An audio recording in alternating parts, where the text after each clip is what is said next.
The dark side of North Idaho, what no one tells you before moving. With every community, there's going to be an aspect of crime that exists, and North Idaho is not free from that. So we absolutely have crime in this area.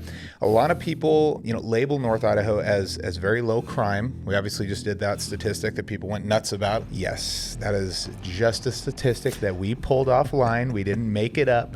So if you disagree with it, there's somebody else to take it up with. Not everybody from here is nice. Not everybody from here is a good person. It's just like any other community. I would love to blame it on Washington, honestly.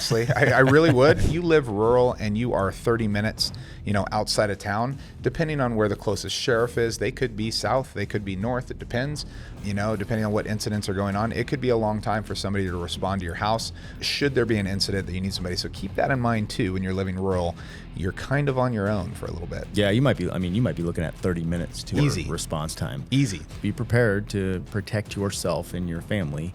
And, cops are awesome. We love them, but don't be so reliant on them as you might be in other places.